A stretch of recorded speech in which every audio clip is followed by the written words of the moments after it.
right, let's go. Let's go. Let's do this. Hello, everybody. My name is Mark Itek, and today I got a guest, Tino Hernandez, that we met ourselves for 15 years ago or so. You know, you used to work About in that much, yeah. Peacock Engineering, is that correct? That's what it was, yeah. All right. So we have a couple common friends in the industry, but you know, today I invited Tino, so he talk about sanitation and his life. But before we get to it, you know, I want to get to know Tino along with you guys, and so. Tino, why don't you give us a little bit of your background and where you come from, you know, from the birth all the way to the United States and, you know, anything in between. Well, I think it's the typical American story, right? You're born here, you grow up, you go to school here, and you become what you become. And I think to sum up myself, I guess I'm passionate about what I do. I work in the food industry. I'm passionate about helping people. I like to see people grow. I like to see them flourish, you know, like what you're doing here right now. I think it's great. Well, thank you. Yeah, that's always been my driving force, is to get to know people and push them onto the next level if that's what they're looking to do with their life, whatever that might look like for them. So how did you get into the food industry? And So food industry kind of found me. It was interesting. Through a recruiter. I was actually had owned a janitorial company in the early 2000s, and I sold that in about 2008, and I did a little food work I was in Texas at the time, and did a little food work back then in a food manufacturing facility there. And a friend of mine who had purchased my business called me up, says, hey, he was in Chicagoland, he says, I need some help. I need someone to help me with all these people because it's growing, and he was doing sales. And I said, sure, I'll come back. So I came back and worked with him for a while. He ended up selling the business. And that's when food found me in 2013, Peacock Industries. And we were a co-pack. We were packaging food for all sorts of different companies, cookies, candies, things everyone eats here in America. They went through our system. very good, very good. And so before we dive into the sanitation, because I think that's what your niche, that's what you enjoy, and then that's what you are good at. You married? Yes, I am. Kiddos? No kids. I have a dog, Oh, you have a dog. What's the name of the dog? Marco. Marco. Well, I'm Marco. Well, a coincidence, right? Somehow. Yeah, it's a coincidence. Okay, so when we dive into the sanitation, you know, tell me what sanitation is, like I'm a 5-year-old. Because, you know, often a lot of people use all these abbreviations and, you know, like the words that, you know, most people cannot pronounce. So what is sanitation to begin with? And it's interesting to say that because I am so against that, against the jargon that everybody uses in the food industry. I see it on LinkedIn all the time. I do a lot of writing on LinkedIn, and I purposely try not to use the lingo because I think that loses the average person. And I'm an average guy, right? I work in a factory, and I deal with the factory people. But to give you an idea what sanitation is, a lot of people don't understand what goes on behind the scenes with the food that they eat, what they package, what they buy at the store. And there's a lot of regulation that goes into that, USDA, FDA, there's certifying bodies like... So let me stop you. Can ahead. you tell our audience what's the difference between FDA and USDA? The basics in the food industry. The basics is that USDA tends to do a lot of meat, a lot of liquids, milk, things like that. And FDA pretty much takes care of the rest. FDA, Food and Drug Administration, USDA, U.S. Department of Agriculture. So if you work in the meat industry, it's governed by the USDA. In other words, that's a government official that could come and view your facility at any time. And they usually do. They're usually there once to twice a day in every USDA facility. I know I've been in many different food industries. And then when I park in a visitor's parking, Yes. you know, first parking sign that it's by the building, Yes. it's USDA inspector. We want to keep them on our good side. I get it. Yeah, I get And it. that they have a reserved parking. No matter what USDA facility you go to, they're going to have their own parking place. Very good. Very we- good. And so FDA, we don't use it. And FDA, what is FDA? F- Do they come? How often they come, if they come? They don't come as often. They usually come if something's wrong. They may show up for an audit, and in the 15 years I've been in the food industry, I have not seen FDA come just to audit. I've Interesting. seen them come in because somebody says that particular plant is doing X, and so they have to come and investigate. Oh, so there might be a recall issue. It might be a recall issue Okay. or something somebody called in on the phone and said, Somebody this is complains. what I see, this is what I heard, something like that. Oh, I see. So yeah, USDA is definitely there all the time. And it's You think about a meat plant, you think about a place that's packaging cookies, big difference microorganism-wise, that things you have to worry about that get into the food, into the environment. USDA is high level. Got it. All right, so let's come back to the sanitation. Explain plainly sanitation versus clean facility, or cleaning versus sanitation. So if you think about cleaning your kitchen, you clean your kitchen, you clean your dishes, and you put them away, and that's clean. And that works for us. But when you think about a factory, it's very different. Because in your kitchen, it's you and your family. In a factory, you've got me, you, we work there together, plus maybe 2, 3, 4, or 500 other people. There's vendors coming in, there's contractors coming in doing work. You've got a facility that isn't a home. It's got a lot more, it's susceptible to critters coming in, Sure. microorganisms, different things in the ventilation system, all of that. That's the difference in that we, in food, have to clean to what they call the microbiological level. In other words, we're looking for organisms. Visually clean isn't clean enough. We literally test our surfaces. Wherever the food touches, we test it to make sure that there's no microorganisms there.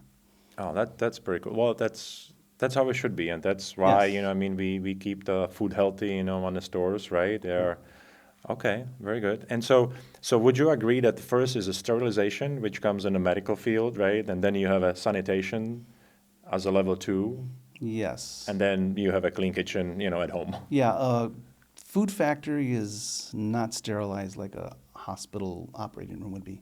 Okay. That's a whole different level. Sure, understand. Okay, and so do you guys have issues finding the right workforce, for sanitation? Because everywhere I go, throughout the facility, throughout the United States, everybody complaining is like, there's a high turnaround about people, they are not incentivized, enough. The quality of people changes often. Shed some light on that. I got a lot of light to shed on that one. I've been writing a lot about that lately. Mm-hmm. There's definitely a shortage of good people in sanitation. And the way I've looked at it over the years is that people don't generally flow into sanitation. They may come in and apply for the job because they think it's an easy job. They find out differently once they get there. Oh, I bet. And then from there, they'll move out through the company if they stay with the company, because they've got to first finish their 90 days, whatever the company might ask of them, right? There's a probationary period. Then they're eligible, but then there has to be openings. Sometimes they don't last the 90 days. Sometimes if they do, they won't last long enough to find the opening that's going to happen in another department. So there is a shortage of good people. I always say sanitation isn't for everybody. I say it's a thinking person's game.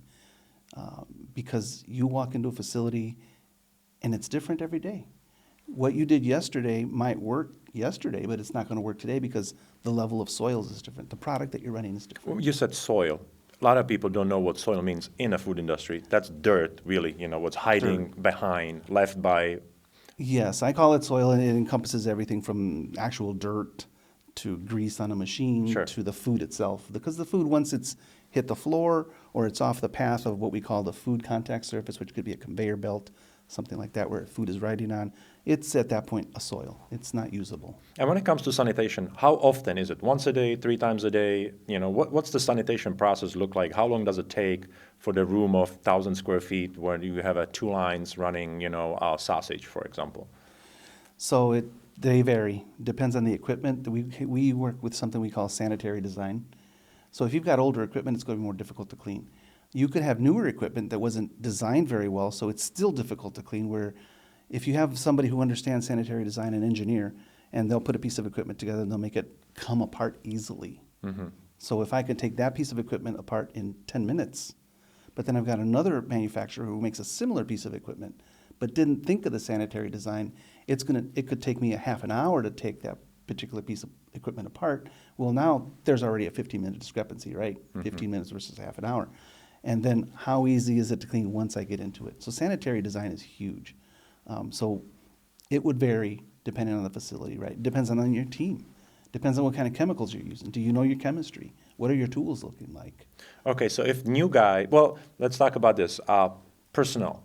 Uh, Again, I'll go back, from my experience, visiting different facilities.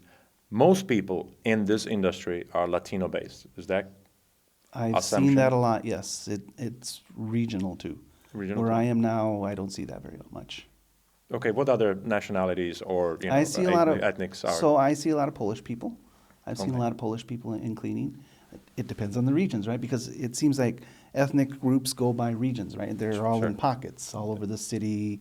You go to New York, you'll find a different type of ethnic group. You go to Chicago, it's a different one. You're in Indiana, it's a different one. There's very little there. So I see more Americans, diverse population of Americans, right? Not so much any ethnic populations. So language is sometimes difficult to combine because, sanitation is not very well paid.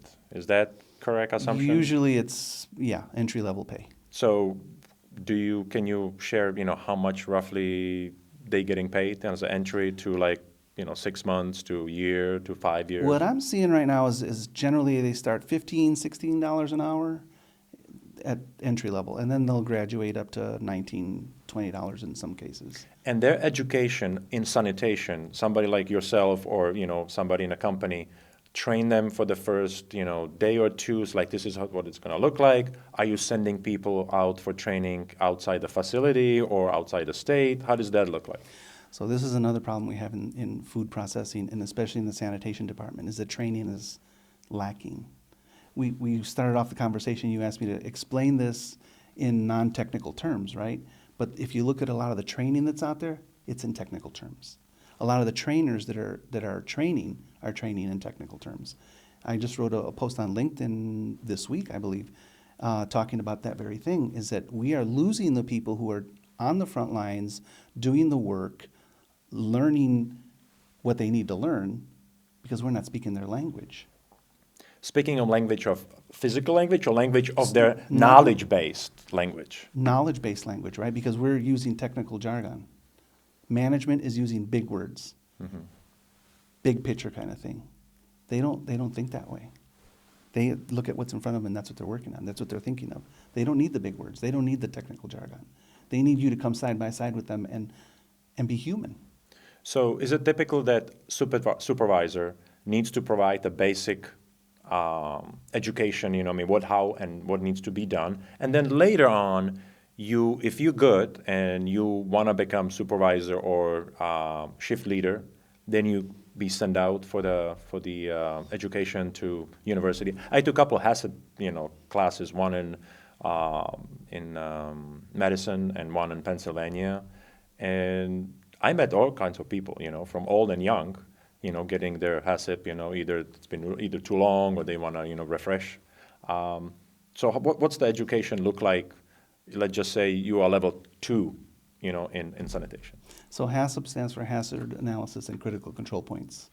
And that's a study to understand as the food flows through your factory, where are the hazards? And what the hazards might be is things like metal shavings in your food, we call it foreign material, wood, things that don't belong in your food. I mean, if you buy a package of gum, you want gum. You don't want gum and rocks, right? So hazard analysis, critical control point helps you understand what are the hazards and where are you going to control these hazards so they don't get into your food. And that's a good thing to have. I'm glad you have it. I have one of those too. The HACCP certificate is what we call it. But as far as education for sanitation people, I just don't see it.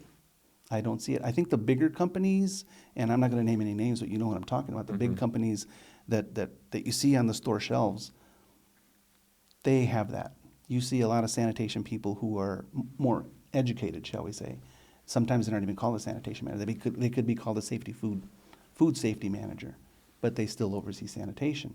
So at that level, I see that. But when there's, I believe, like over 30,000 different food packaging or manufacturing facilities in the United States alone. Wow, that's a big number. Yeah. That's a big number. A lot of those are small. And some of them are so small, they're a room. It's just a simple little room because someone's starting a business or they've been in business and all they make is maybe a salsa. Yeah, some jars. Right? That's all they do. And that's all they sell. So you've got all these different facilities who don't have that education that we're talking about right now. They don't have a formal education. They don't have a 4-year degree. They came up through the floor, right? They came in and they were a good worker and they showed the initiative to do the work, then they became the lead. And then they did that for a couple of years and they did that well, so then they became the supervisor. Mm-hmm. But see, this is where we missed the boat because leadership isn't for everybody. That's true. I don't believe that you can take a person who doesn't have the innate ability to be a leader and make them a leader. You can teach them all the points, the tactics, right? You can put them through all the classes. Mm-hmm. But if they don't have the people skills, which we call the soft skills, it's difficult. And in sanitation, because of this turnover that we have, you have to have good people skills. So let me ask you this. You hire 10 new people. How many people stays past 6 months? If I hire 10 new people today, so I don't want to reflect on my present employer, so I'm going to say that historically, and see, this is what I've seen, ethnic groups are different. And with the ethnic groups, you mentioned the Hispanics, right? We've got a lot of Hispanics in sanitation. I don't see as high a turnover with them. I do see it with Americans, Mm-hmm. which is sad to say. It could be a language barrier, though, right? So they come here, their Well- options are limited. So you said Americans. Let's dive deep a little bit. Is it Black Americans? Is it Latino Americans? Is it Asian Americans? Is it Caucasian Americans? I know it's a touchy subject, but reality is reality. Sure. And as long as you feel comfortable to talk about it, how does that feel? I think it's all of the ones you just mentioned. Okay. It's not any single one. It's the fact that we have options, I believe. Mm-hmm. They have options. They know that if this doesn't work for me, I can go find similar work, paying similar wages somewhere else. So I had two questions that came to my mind, and a lot of things just changing now. But one point I want to make is companies generally brew their own labor force, or they go subcontractors. Like we know a couple of big ones that are out there that seems to be the dominant force. Is it better to have internal sanitation with your own people that you control, or for the liability purpose, is it better to hire a subcontractor for the company? So I'll give you my opinion. I would rather be in control of my own sanitation team. Because the federal regulations which govern food tell us that ultimately, just to put it bluntly, the buck stops here with the people who run the company. I find it difficult to say, well, my subcontractor didn't, and that's why we have a recall. I would rather control that narrative. I would rather control that outcome because I know what the federal regulations say. I know what HACCP says. I have control over it. I have control over my people. Is there a better option? It depends on the company. If you don't have a good, strong sanitation leader who can build a good, strong sanitation team, then maybe you're better off finding a good, strong sanitation contractor who has a good, strong sanitation team. I see. Does that make sense? Well, sure, and I'm sure people, they are professionals. I'm sure that they can relate to some of these things. But another thing that while we got through the people is like, well, the current environment in the workforce is tough. We have a new administration, right, and they impose a lot of deportations, through immigration. I personally believe, that whoever came here illegally should seek proper channels. I came here in 1997. I came on a visa. I was 3 years illegal before I married my wife. And, so I know a little bit about the process. Immigration back in the day was so different than it is today. Back then people lived together with 3, 4, 5 people together, right? And rode one car and, share stuff. And most people that I know of never ask for handouts. Today immigration is different, and from the previous administration, people were pouring into this country very openly, even though I believe Clinton, Obama, anybody, Republican, Democrats, doesn't matter. They all deported people. I think now it's just more publicized, if you will. What do you think is right, in your opinion, as far as illegal immigrants in here? Because a lot of people, they are illegal immigrants, and big portion is from Latin America. They hold positions in some of the areas that Americans, as you mentioned, don't want to work with. What do you think that things will stop? I mean, when do you think things become critical because we will not find enough of cheap labor?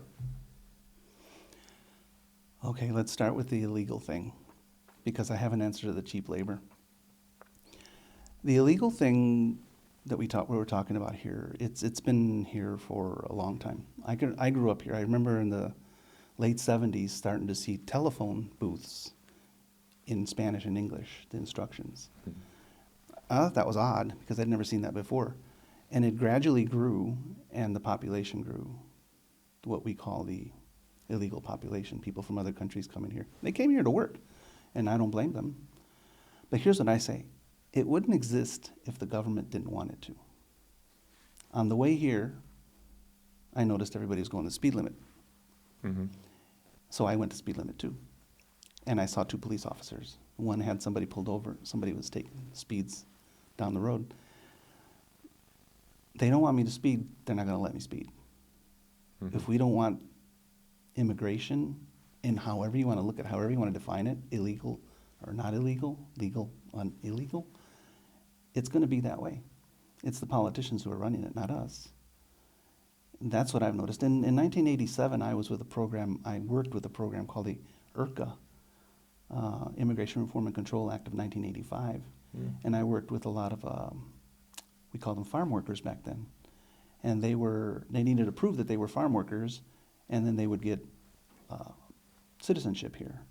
And so I helped them process a lot of paperwork. And I saw a lot of people come through my office that I helped do that.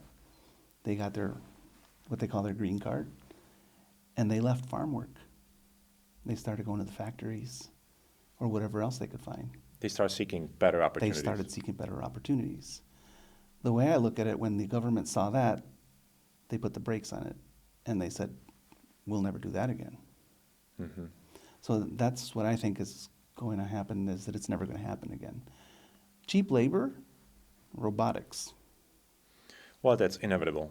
That's Yes, coming. that's Is it coming. here in that 5 years or 10 years? So I'm hearing that 7 years, but that's at our technology, the way we're building it right now. But as AI, agentic AI starts to grow, AI starts building robots, it's going to build them better and quicker than we do.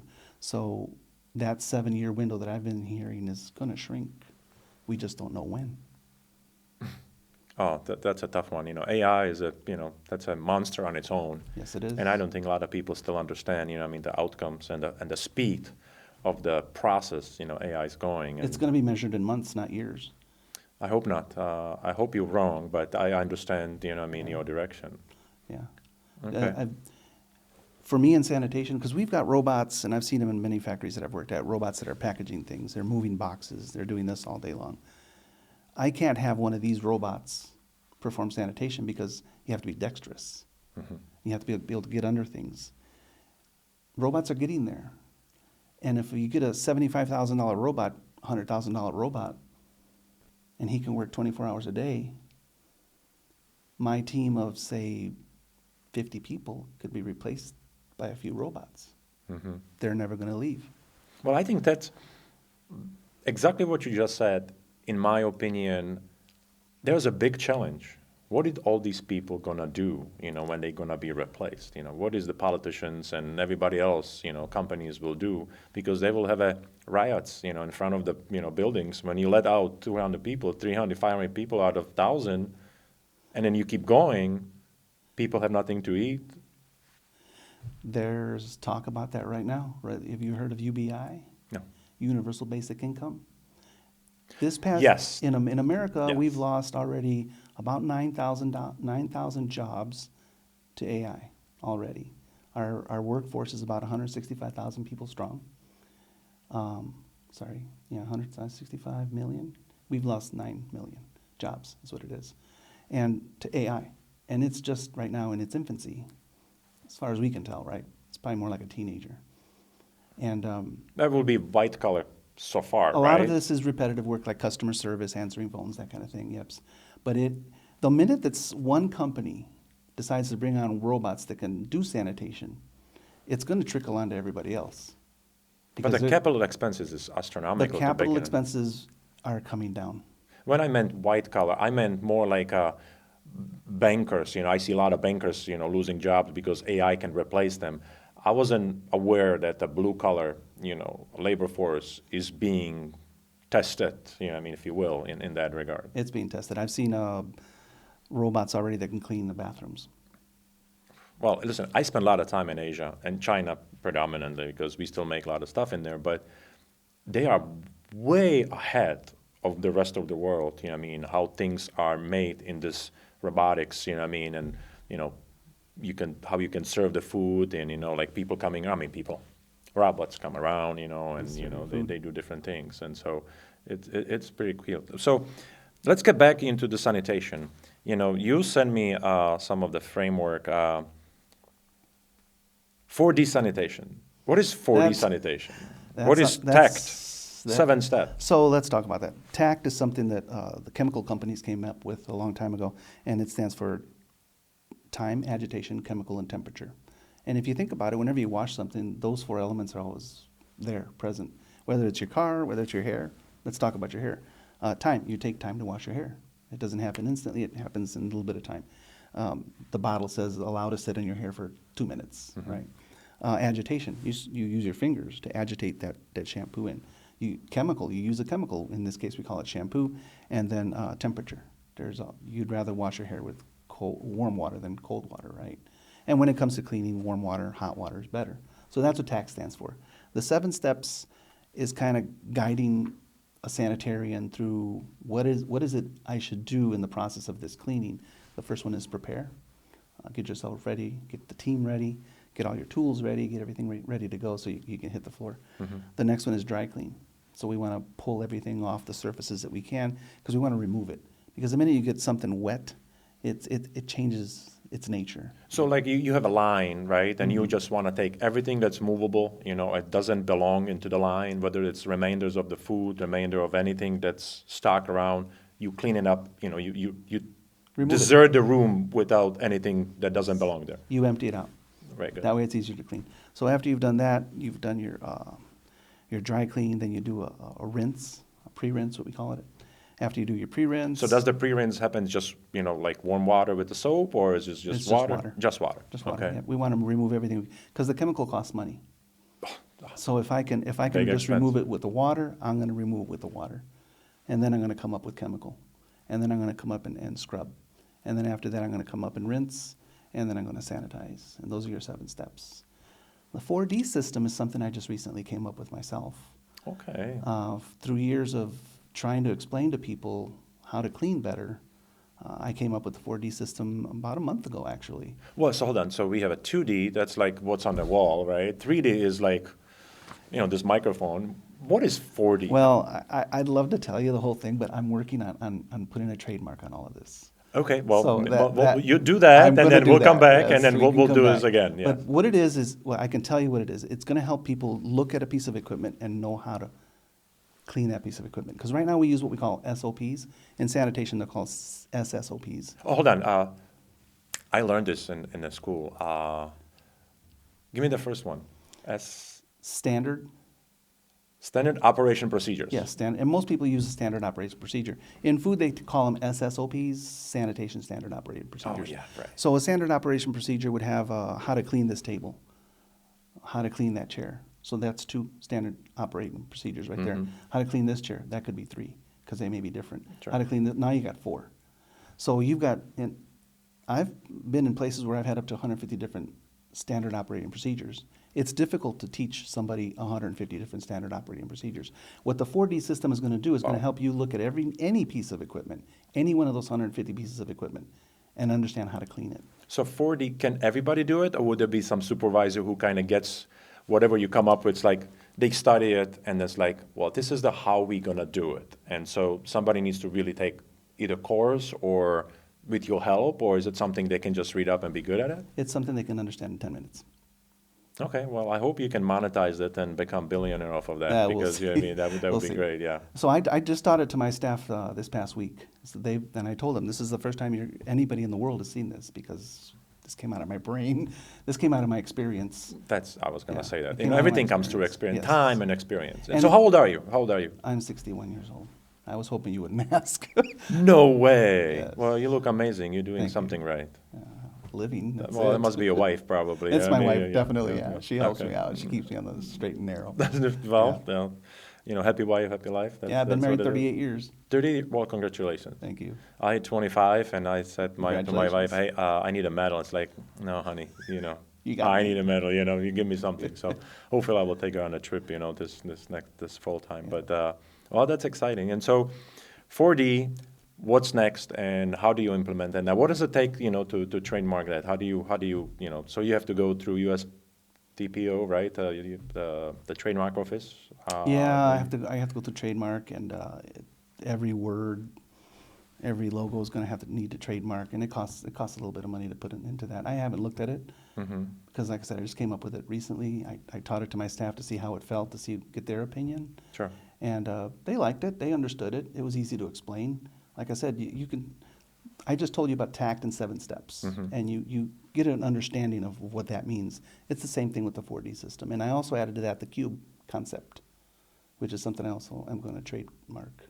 And that'll help you understand beyond how to clean that piece of equipment, how to literally see that piece of equipment. So, for the audience, how much difference is facility against facility? Is it all the same, in reality, or? No. I mean, the sanitation part, because, some people can make a cookie, some people can make sausages, right? Salamis, you name it, right? What's the most complex food area, meaning sausages are the hardest because it's a meat, or is it gummies, or is it bakery or vegetable? How would you classify it, from sanitation purpose? Bakeries are tough. Bakeries are tough? Bakeries are tough, yeah, because you have a lot of flour. Some things you don't want to get wet. There's some dry cleaning there. There's areas where you do have to get wet, and sometimes they're close together. Meat, I think, is easy in the fact that you could just drench everything. Meat processing is generally. Now, I haven't worked much in meat processing, so if you're out there and you work in meat processing and you're like, he doesn't know what he's talking about. But from what I've heard and what I've read, you use a lot more water. It's a USDA facility. You suit up and you're washing everything out, and the equipment is made for that. And there's still some sensitive things like motors, electronics that you have to cover. But generally, that's how meat works. Now, you get into a facility that's dry. I worked in a facility that was all we did was powders. And a lot of that was dry cleaning. Dry cleaning is tough because you have to do it by hand. It's all by hand. Moist cloths, maybe wringing something out, which I don't usually like to do. Well, good luck for the robots. I mean, that they. Good luck with the robots, right? Yeah. But maybe AI will find a better way. I don't know. Yeah, man, the AI is scary, but it's It coming. It is. But yeah, it is. All right. So so we talk about who is this for. So we covered the facilities, and what else is out there as far as we talk about people, we talk about the facilities, we talk about AI, the different steps. What else is out there that is sort of taboo? And well, I have a question actually. The mid-level versus the top-level management. What's the cooperation between two segments in a company? Because people who are sitting behind a desk, in a pretty offices, probably know crap about what's going to happen, down under. They might have an idea, but is the communication between top-level versus, the mid-level of management, that they actually physically manage people, is that the channel open, frequently, or do they just let the plant manager decide and they care about just the sales, in the top offices? They care about the visibility, right, to the public. That's their job, and I understand that. I don't think you understand sanitation until you get down there and you actually see it, because I think people have a misconception of what sanitation is. They see a janitor working at McDonald's and they think it's the same thing in a food factory, and it's not. It's not the same thing.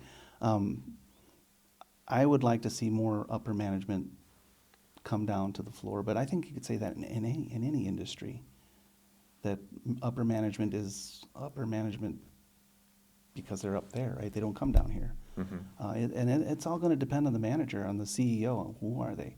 I worked at a place in Texas, and the plant manager's boss, I don't remember what his title was, but he was always in our plant. He would shake your hand. He knew everybody's name. That was impressive.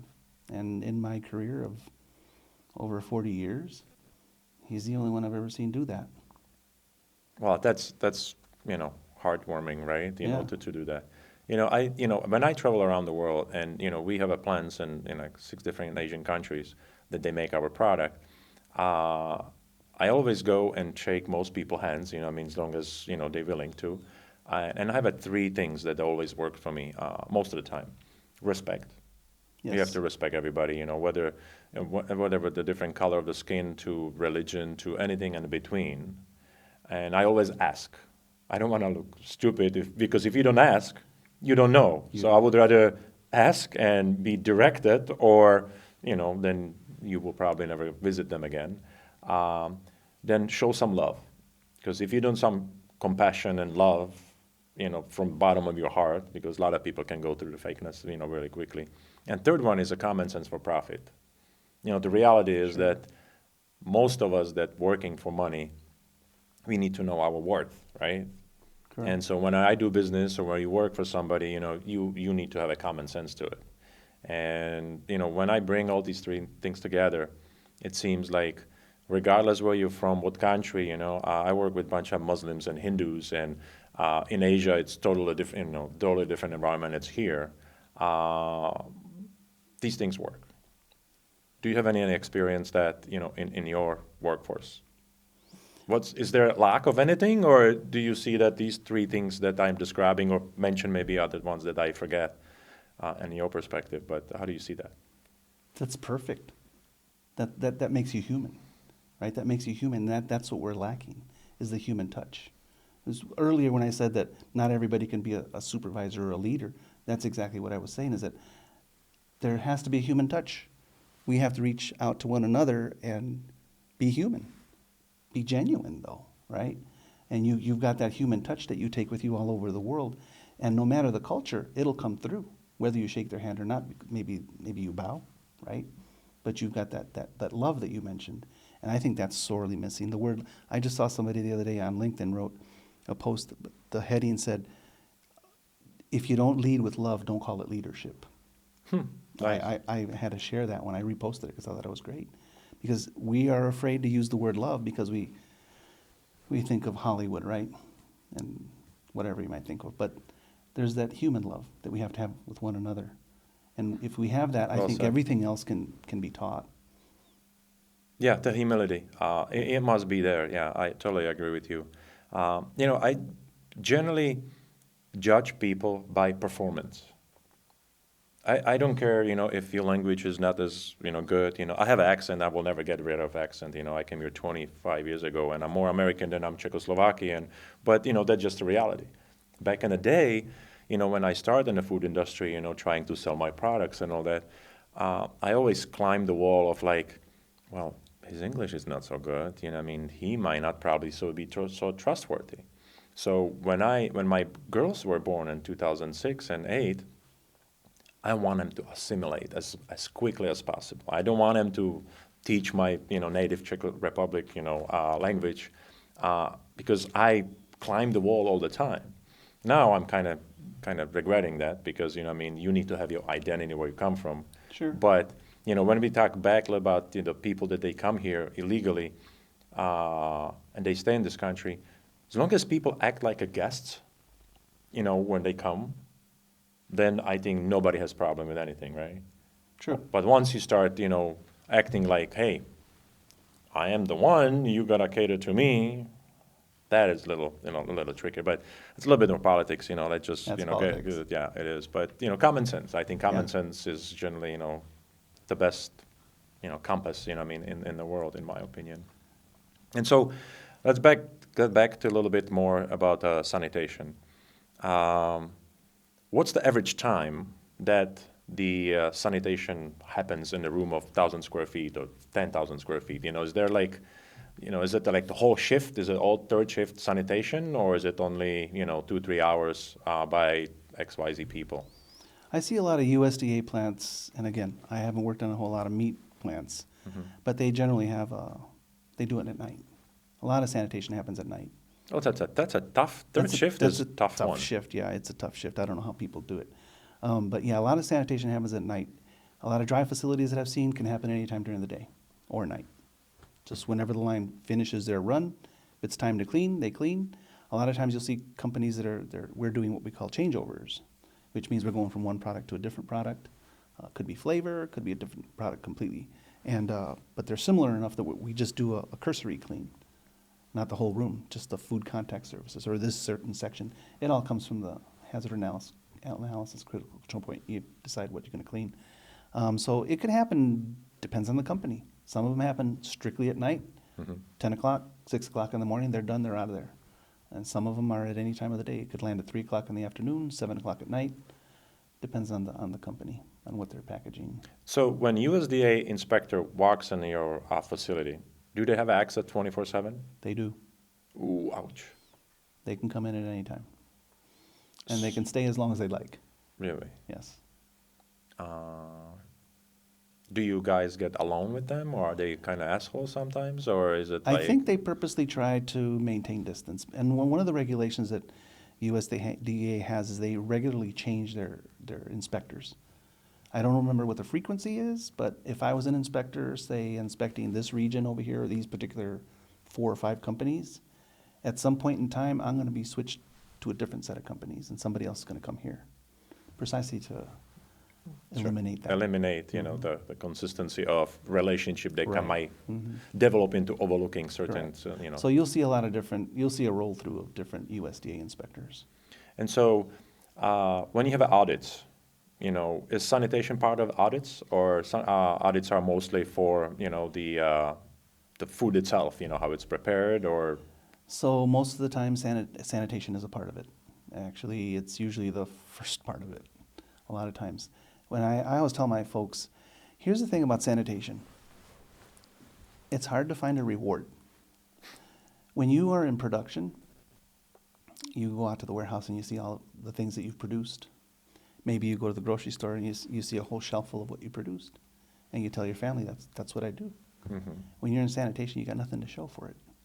Because the minute that you create something beautiful and clean, that line starts up, it no longer looks the same anymore, right? So what I tell them is that take pride in the fact that what you're doing prevents recalls, prevents people from getting sick, prevents food from being adulterated, keeps the quality of the food. That's our reward. It's silent, but it's still there. And people need to know that when they're in sanitation, because that's the driving force that keeps me going. Man, I see that you have a heart. You live sanitation. It works for me. It works. It's worked for me. I'm a creative by nature. If I did one of these personality things, and I'm a creative by nature, and this particular field allows me to be creative, because as I said earlier, you come in one night, it's different than it was yesterday. So if you starting to get your intellectual property secured, with attorneys, and also, well, there's probably time when you have to quit your job and start doing it as a business. That's assuming my intellectual property is worth that much. Well, look, from my experiences, people always lack about knowledge. And to your point early, you said their turnaround about the people is so high. It's huge. And there must be. So will your plan or your idea will be in the book, that people can go through it? It's like, hey, like I missed this, I missed this, I missed that. So will that be something that you could sell versus just, going and start talking, consulting and a different thing? How would you describe it? I could put it together as a program that people could, like, different languages, especially with AI. I did recently write a book this year called the 75 Secrets to Up Your Sanitation Game. I just recently sold 50 copies. Nice. And so you have a LinkedIn page, right, that people can find you and then kind of ask you directly, the questions that, might be related that we haven't covered here. I'm sure there will be a ton of it. Yeah, there's a LinkedIn page. Tino Hernandez. Look up Tino Hernandez on LinkedIn. We'll have it at the end of the show. his link and how you can contact him. Would you share your phone or would you share I'll just share my email? LinkedIn. LinkedIn link. Yeah, I So get that's enough probably, calls. yeah, I bet. Sometimes Yeah, the they can private. find me through LinkedIn. If we connect, somebody connects with me, I reach out. I've reached out to several people, Okay. several consultants, people in the food industry. I'm getting a voice on LinkedIn because I don't use the jargon. I'm just regular level floor guy, and I'm getting a voice there. It's a little odd for people to get to know you, Mm-hmm. strangers in mailing you, liking what you've written. I mean, it's gratifying, Sure. but it feels a little weird. Oh, well, like nobody will come to your home until you start promoting yourself, right? Right. Nothing will fall in your lap unless you ask for something, right? So you have to be out there, and it's a grind, and so that's good. My goal for probably the past, I'd say, 10 years has been to raise the level of sanitation to more of a professional position. I honestly think it should be treated like a trade where you have apprentices, journeymen in sanitation. It's that critical. Yeah, but that would require to raise the cost It of would, the wouldn't it? wage. Yes, To go from 15, 16 as an apprentice it would. to go to 25 to $30, that you can actually have a stable labor in your facility. Agreed. Because if you don't go over $22, $25, I mean, and every year, the cost of everything is rising, right? People will not go through the program. Because we treat this as an entry-level position, every company that does this is leaving themselves open to food recalls. And food recalls are expensive. Food recalls are very expensive. Not only just monetizing, the cost of physical removing the goods from the shelf, whether they are in a distribution channel or they are already on the shelf, the cost of the marketing, the bad name is probably even higher. So let's talk about a famous company who's been around for 160 years, who I used to work for. In Italy, they're worldwide. In Italy, I believe it was 2022, a pizza facility put out pizzas in Italy. Mm-hmm. And I believe it was 2 children died and 3 adults. So when something like that happens, it's huge. And a lot of times is sanitation related. We just recently had a prepared meat company here in the States Mm-hmm. that's very famous, who had deaths due to bad food. And so the bad food happens because the sanitation wasn't complete, or the chemicals were left somewhere that contaminated the food. From what I read, it was poor sanitation practices, Mm-hmm. people not washing their hands. People don't understand that washing your hands in a food facility is huge. These things are what carry microorganisms around, and we move them from place to place. And if we don't wash our hands when we're in a facility, we're asking for trouble. And if you don't have good sanitation people who understand sanitation, you're asking for trouble. Well, That's the way listen, I feel. when I travel, and I travel frequently, and when you go to the men's washroom, right, and there's all these things out there, right, I can recognize who works in the food industry because they go like this and they spend some time, and you can tell. It's interesting. And when I took a course in Penn State for the sanitation, they talk about washing the hands, getting ready, and all that. And then the professor told me that food industry doesn't require nitrile gloves as a protection. Right. But the problem is they cannot fully control the quality of the wash of individuals that they will be touching, the product, on the line. So the nitrile gloves are now mandatory, for ages, right? But that's interesting that anything that you can think of lands on your hands, really, right? Mm-hmm. And so it's And that we're severe, going to move it around. Yeah. right?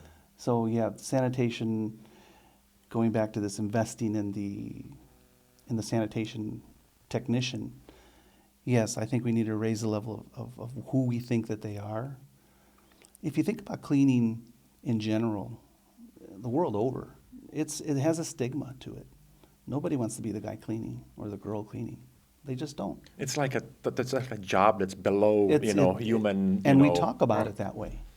And we act that way sometimes. And this is my fear with my folks, is that I don't want you to act, feel, think that what you do is less than somebody else. But when you look at the pay discrepancy, we're saying it. That's what it dictates, right? We're saying it, yes. And that, yeah, we need to do a lot of things. And it's common knowledge right now within the food industry. We know that. We know that we need to make changes. We need to increase the level of professionalism in sanitation. That's been my goal for, like I said, 10 years. And that's why I put together the 75 steps of secrets to up your sanitation game. In 2019, I wrote a book called How to Lead Your Sanitation Team. I didn't do anything with it. It's still sitting on my shelf. I need to rewrite it. I think I'll do that. Because there is a lack of training and understanding these people that are out there on the front lines every day. They're out there at 3 o'clock in the morning when you're sleeping. And when we get up in the morning and we put our sandwich in the microwave, we expect it to be microbe-free, safe, right? Well, who's keeping it safe? Man, that's tough. So I think there's a lot of investments by the CPG companies, the customer packaging goods companies, that they have to invest into, this level of trade, make them more, stand up, if you Yes. will, compared to everything else, right? We need them to stay in the position because every time they leave, we have to train somebody else. And there aren't a whole lot of people who... I have interviewed hundreds and hundreds of people for sanitation positions. And one of the common questions I always ask is, what was your training like where you came from, if they've got some kind of past experience? And most of the time it's, well, we trained on bloodborne pathogens, and then our chemical company came once a year and told us about our chemicals. Ooh. My staff gets a training every month. We get together for an hour every month. I told you earlier, we just did that this week. Mm-hmm. And we talk about, this week we talked about the 4D system and the cube system. Sometimes we're talking about the 7 steps of sanitation. We'll talk about them several times a year. We'll talk about bloodborne pathogens and all those other things that we need to talk about that are required by law. But there's so much more to it than that. And sometimes it's just getting together and encouraging them and listening to them and their ideas, because they're the front line. If you've got a table or a belt and it's full of microorganisms that you and I can't see, neither can that sanitarian. Mm-hmm. And he's not into it that night because he's not getting paid enough. Yeah, or that's he's sad. upset that he's not getting the training, whatever it might be. And he doesn't sanitize that. And then my product rolls over that, gets packaged, and ends up on somebody's table, and then they get sick. A lot of times people get sick, they get foodborne illnesses, and they just deal with it at home. The ones that are reported... So they are silent. They are not reported. Yes. Oh, happened to me a couple of times. It's happened to me. Yeah. The ones that get reported are the ones that go to the hospital, or the ones that unfortunately pass away. Mm-hmm. Those get reported. And those numbers are huge. If you go to the FDA website, USDA website, you can literally pull up the numbers by the year, by the month. They're there. All the recalls are there. And you'll be surprised at how many you'll see. I think there must be more publicity out there, that needs to get into the news about these things so people can think about it, and they can, kind of appreciate certain things. But what would what would be the most incentive for the people, in the third shift? Would that possibly be that they can get a free meal, like hot meal at 4 o'clock in the morning before they go home? What would you see that it's not so expensive, but would be like a little bit more extra for these people? They work so hard. That would be different from the first and second shift. So they can be proud, hey, we work hard, but we get a free meal, or, I don't know, something of the nature. What would you suggest could work? I think everybody is looking for money. You said it earlier, we go into business for money. We have to make sure that we're paying them properly. A lot of times, most companies, maybe most, I don't know, a lot of companies will pay an incentive for working third shift. 50 cents, $1, $2. I get that. Money is, but if you look at the top management and, the bottom line of the company, the profits and all that, rolling dollar, there and there affects, the performance. But, food wouldn't probably cost you as much as a physical dollar because, you can, Correct. You can make it back, Instead of paying somebody $1, you can pay through the meal program 25 cents, that would make people happy. So is there anything else other than food or anything that you can think of that would actually be the right incentive? Yes, pride in their work.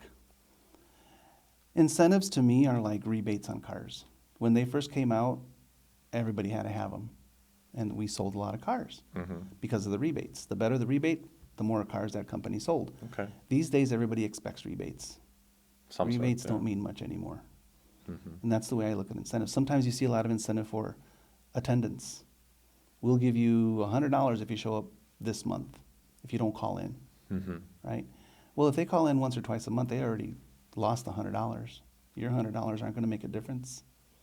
Well, shouldn't. So if you've got an attendance problem, that incentive doesn't work. I've seen it. The ones that are going to benefit from the incentive are the ones who would have shown up anyway. So they're going to get those $100. But if that incentive wouldn't have been there, they still would have shown up for work. So when you ask the question, what can we do to incentivize them to be better, to stay longer, I really think that, like I said earlier, we need to elevate the level of the work, of what it looks like. I see this on LinkedIn all the time. Such and such is such a great CEO that he can mingle with the CEOs and he'll even talk to the janitor. Oh, I love that. What does that say about the janitor, though? Right? It says he'll stoop down to talk to the janitor. That's the Right. way I've seen it.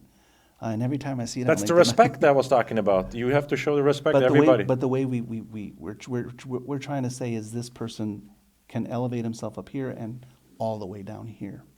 How come we don't say he can talk to the other CEOs and the accountants?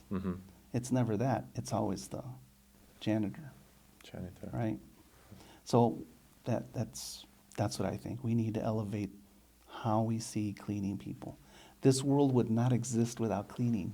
Sure, sure. So, Tino, we're running out to the hour. Is there anything that we forgot or you want to mention, in the context of, sanitation or anything else that matter? I would say this, if you're in sanitation, if you're related to the sanitation program, if you're working through quality and you've got a sanitation team, you're the sanitation manager, you're the sanitation supervisor, you're lead, or maybe you're one of the frontline workers in sanitation, take pride in your work. Because without you, we wouldn't have safe food. Take pride in your work and go out there and do your best. I know that a lot of times I hear sanitation people say they don't get paid enough. Right. Put it out there. Put it out there anyway. In this day and age, we understand that giving free information is good because eventually you'll get something back. We need to take that to our jobs too. Give before you receive. I just recently had a recent grad from a technical program that came to me and he said, I'm trying to get into that department, but I've already had 2 interviews and they won't hire me for different positions within that technical department. He's got a certificate but no experience. So I said to him, well, you're already in the plant. You're doing a different job, but are you watching them and asking them questions? Are you helping them move their tools? Are you making sure that when they show up to do their job that you've cleared everything out of the way? In other words, are you giving before you're expecting? Yeah. Are you showing the interest, right? Yes, giving before you're expecting. So I'm interested in what you're doing. I'm willing to help you even if I'm not getting anything in return. I'll give you a good story, personal story for me. In the 90s when the internet started being popular, I got my first computer, I think it was 1996. And we hooked it up to the internet. And back then we had internet service providers like AOL. Yeah. Yes, exactly, dial up. And now we have Xfinity and things like that. The small guys disappeared, but there was a lot of small guys. There was a lot of small independent companies who provided internet services to the local communities. I wanted to learn more about the internet. So I walked in there, I had a full-time job. I walked into my service provider and I asked for the manager. They took me to the owner because it was a small company. And I sat with her there and she says, well, basically, what do you want? I says, look, I want to learn about the internet. I want to learn about computers. I'm willing to come here and do whatever you need. I'll clean the place whenever you need it cleaned. This is my schedule at work. I'll do whatever you want. You need me to paint, whatever you need me to do, I'll do it. I just want to hang out with you guys and absorb what you're doing. She says, sounds interesting. And she took my phone number, says, I'll give you a call. I'll let you know. I'll think about it. She called me a few days later and she says, yeah, you know what? We're going to bring you on board as an employee, part-time, on the help desk. And you're going to learn about computers and you're going to help us out at the same time. Super duper. Super duper, right? But so many people aren't willing to go out there and put themselves out there and do something, right? They want to get paid. So that's my message today, right? If you're in sanitation, go out there and give it your all. Don't say, no, they're not paying me enough for this. Go do it. Go do it. Someone, it'll come back to you. It's come back to me. I've seen it. I'm sure you have too. Oh, for sure. You need to have the interest, Yes. and people need to see it. The right people will see it. The right people will see it. It's just how life is. It'll find you. I will find you. I think this is a gift of baby boomers, and you dad. I'm a baby boomer. I'm probably the next one, Gen X, right? Gen X, I think. Yeah. But I believed in the same principles. You know what I mean? And so when I start, my first job was janitor. I was cleaning movie theaters in Rockford. And so, Nice. yeah, I was, vacuuming from 2 o'clock in the morning till 6, you know what I mean, when the, movies close. So, yeah, and we wanted to do more. Because Right. when somebody noticed, you knew that there's a next step there and there. And so that's a great message. So, Tino, thank you very much for coming. Thank you for having me. I hope you guys all enjoy that. It's just right about an hour of, our talking, and hopefully you all learn something. And if you have questions, we'll have links to Tino's LinkedIn and his book, and you can learn and converse with Tino on your own. Well, thank you for watching, and Tino, thank you for coming. Thank you, Mark, for having me. I appreciate it. It was All right, fun. all right, man.